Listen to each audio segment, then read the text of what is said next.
This is Andrea. Hi, Andrea. It's Matt Mungle. Hi, Matt. How are you? Oh, good. How's your Sunday going?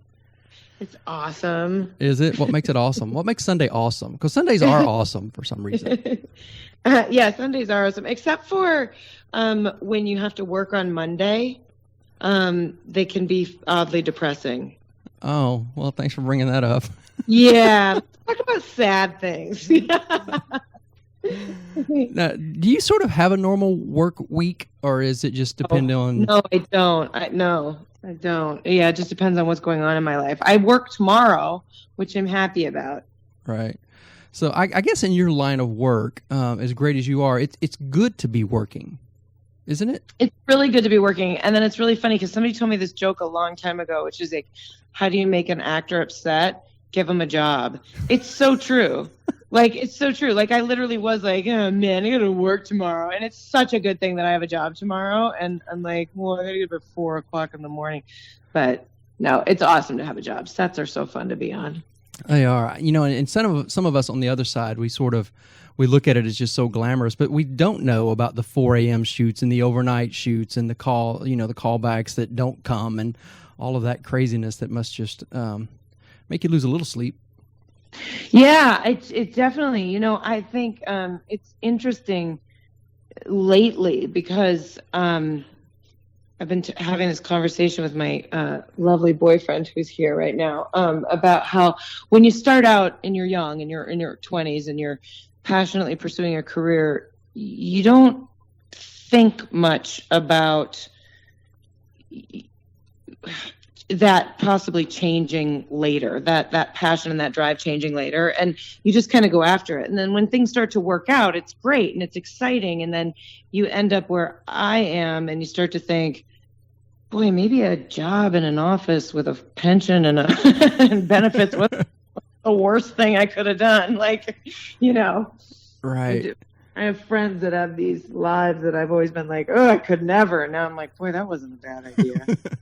Hindsight, that might have been kind of a smart thing. That might be who's going to hire me now. Yeah. Right. But then we'd miss out seeing you. And this is going to sound like a really cheesy segue. We would then end up seeing you in these great comedies like we're going to talk about today. But it isn't a cheesy segue because it is. We enjoy seeing you. We've seen you tons on television.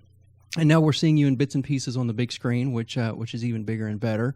So it's kind of a win for us that you struggle through. Yeah, I guess that's the idea, right? Is that like you pursue your art in order to uplift others, sometimes, and that's another thing I think that gets lost when you're just pushing hard and trying to find an agent and trying to get a job. You forget that like eventually you tell jokes and people laugh or they feel things, and that was sort of the original idea in the first place. So yeah, it is nice, and that's a nice thing to say. Thank you. Yeah, absolutely. We're talking about Is That a Gun in Your Pocket, which being from Texas, there's so many stereotypes in this because everybody looks at Texas and they think we're all one way, and we're really not. But it's fun but it's fun to watch this small town Texas people who I know these people. I'm related to some of these people. Yes. I hang out with them, and just to see these kind of struggles that they go through. What was it? Was it the battle of the sexes element, or was it the gun issue, or just the comedy and the ensemble cast? What kind of led you to really want to pursue this role?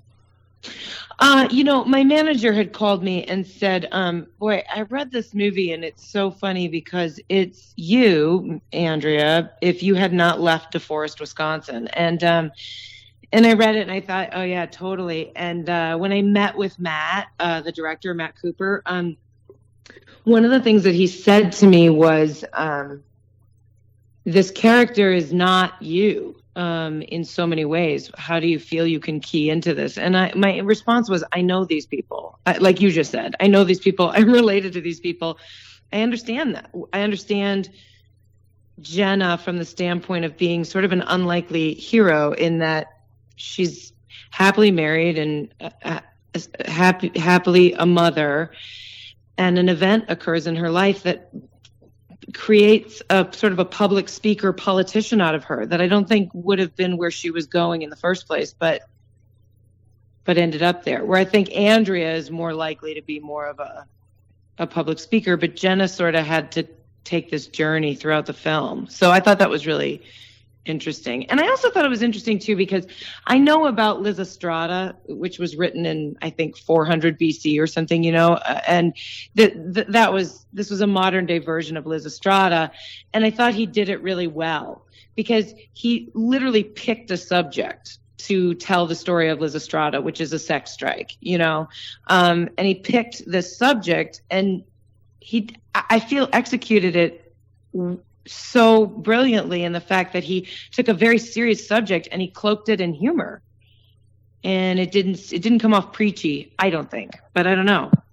No, and that was the key, is it didn't come off preachy, because at first you're really not sure. The movie doesn't really seem like it has an agenda other than to make you laugh at something that some people take so serious.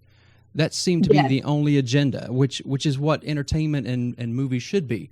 And you're right, he did great. He did a great job of choosing a topic that, like in the one you talked about, it was, to bring peace and to lay down our arms. So there's that commonality there. And it wouldn't have worked if it was like, oh, you got to give up football, or you got to give up watching sports, or, because they'd be like, whatever. But when you bring in something that huge and that on our mindset, it was perfect. So it really was. Now, what do you think what does she ultimately hope to win? Like, when we watch her at the onset, she's worried about her family, obviously, and she sees the repercussions of what could have happened. But as it progresses, what does she hope to maybe win in the end? Or does it kind of get out of her control a little bit? I think a little bit of both. Probably at some point it kind of got ahead of her. There was this really cute little thing that we shot that's at the end of the movie, and it was just sort of set to music in a montage. There was no dialogue, but at the end, Jenna's back at her law books. I think she had sort of like passionate goals that she set aside to raise her family, and I think through the process of this film, she came back to standing up for things and fighting for things, and I think was the idea behind it, which I think was kind of cool. I think for humans, myself, for certainly, we're so wrapped up in our own daily lives. It does take a lot for us to pick our heads up and look around at the world and go, oh, wait a minute, how do I feel about that? What could I do to help? Mm-hmm. It was one of the things that I really liked about her, and also something that made me think about my own self, picking my own head up and going, gee, maybe I should get involved in something other than my own narcissism.